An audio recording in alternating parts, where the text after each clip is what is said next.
Kemarin sempat rame di beberapa YouTube sama di beberapa website, mereka itu ngumumin di Amerika sana lagi ngebutuhin banyak sopir truk.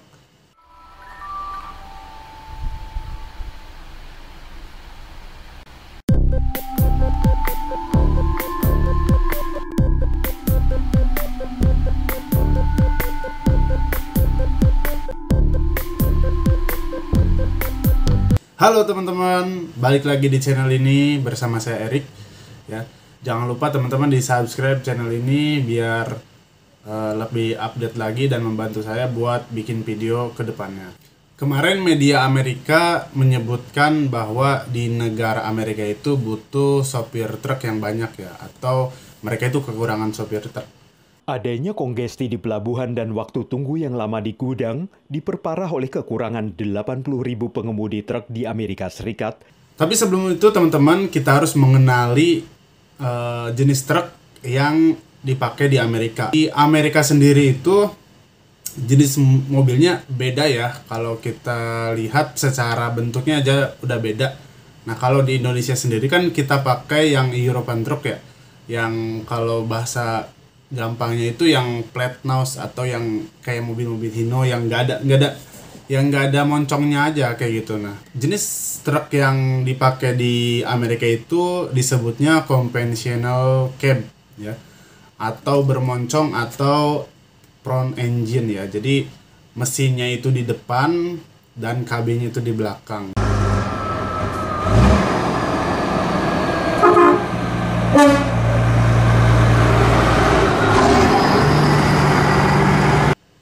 Nah, jenis mobil truk ini itu ikonik banget, jarang banget di negara-negara pakai beberapa jenis truk kayak gitu. Nah, ternyata truk ini ada fungsinya juga ya, maksudnya ada kelebihan sama kekurangan masing-masing antara European truck sama American truck.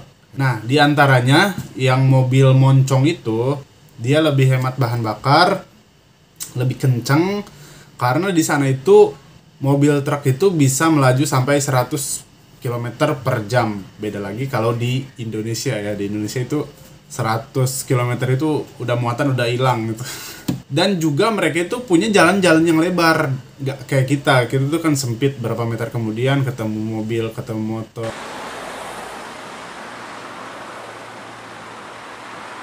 Dan tipe truk ini ternyata aerodinamis karena perjalanan mereka itu dari kota ke kota ini tuh bener-bener jauh-jauh banget. Selain hemat, efisien dan bertenaga juga tentunya, karena di sana itu muatan bener-bener gila banget, bener-bener berat banget ya. Nah buat teman-teman yang tertarik buat jadi sopir truk di Amerika, saya mengutip dari beberapa sumber ya, terutama di channelnya Sopir Truk Indonesia ya. Dia itu memang asli orang Indonesia, tapi tahun 90-an dia ke Amerika, setelah itu buat SIM, lalu jadi sopir truk di sana. Nah, beberapa tipsnya itu memang ketika kita pengen jadi sopir truk di sana itu nggak bisa langsung kita rekruten dari sini langsung.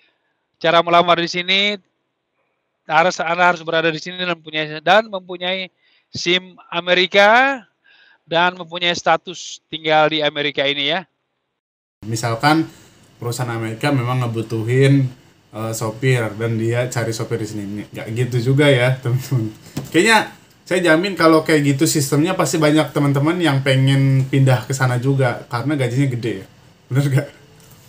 Nah pertama kita harus tinggal dulu di sana ya. Kalau mau tinggal di sana memang bener-bener harus punya paspor dulu ya, paspor, harus ada izin tinggal, harus ada ketetapan, karena di negara Amerika itu bener-bener sangat susah, bener-bener susah ya, nggak bisa sembarang orang masuk dan memang harus jelas kayak gitu.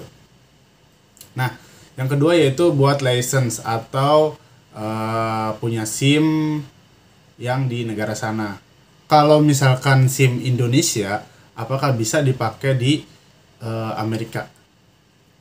Nah, jawabannya SIM Indonesia ini memang di negara-negara tetangga memang ada yang udah bisa ya, misalnya udah bisa dipakai, tapi di Amerika itu memang nggak bisa karena memang udah jauh benua ya antara Asia dan Amerika gitu. Sulit bukan berarti mustahil ya. Banyak jalan menuju Roma, kata sopir truk yang di Amerika. Jadi sebenarnya bisa aja kalau teman-teman niat dan pengen berkarir di sana. Di antaranya yaitu caranya kita membuat SIM internasional dulu ya. SIM internasional itu bisa dibuat di kantor di Jakarta di Pancoran. Nah, di MT Haryono dengan harga 250.000. Nah, ini saya taruh link buat cara-caranya di websitenya, taruh di bawah, mungkin teman-teman ada yang tertarik ya. Nah, setelah itu teman-teman nanti datang ke sana buat lesson di sana, dan saya juga udah cantumin di link di bawah. Nah, selain itu juga teman-teman diusahain ya nonton-nonton video-video dulu ya. Jangan sampai datang ke sana teman-teman bingung ngapain ya. Tapi kalau kita berpikir ya, kenapa di sana butuh banyak supir kalau gajinya besar ya? Ambil dari VOA itu sendiri, ternyata sopir-sopir di sana itu cuman kerja 6,5 jam dari 11 jam yang izinin ya. Supir itu berarti suka-suka kayak gitu. Karena rata-rata mereka hanya mengemudi 6,5 jam setiap hari dari 11 jam yang diizinkan. They're consistently underutilized by something like 40%. Kalau di Indo sendiri kayaknya belum ada aturan kayak gitu ya. Cuman kalau di Indo sih ada beberapa jalan yang memang jam-jaman, di antara jam 6 sampai jam 8 malam itu nggak boleh dilewatin jalan-jalan. Nunggu di pelabuhannya itu atau nunggu muatan itu mereka lama, dari 6 sampai 8 jam.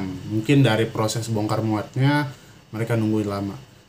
When low, we sometimes wait for the 6 hour to 9 hour. Yes, sometimes very, very bad. Do you make money when you wait? Oh, lose money, you know. Everybody lose money. Kalau hal ini kayaknya familiar banget ya, di Indo juga sama ya, mikir ya 11-12 ya.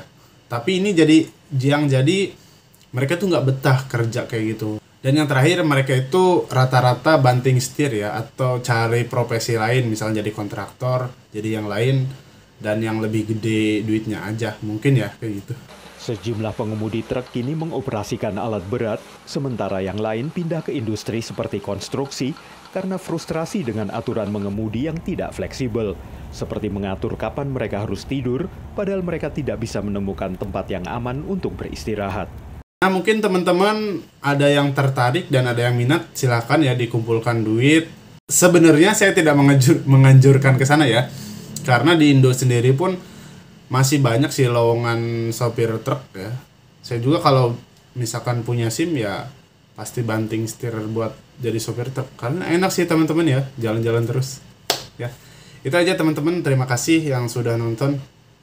Sehat selalu.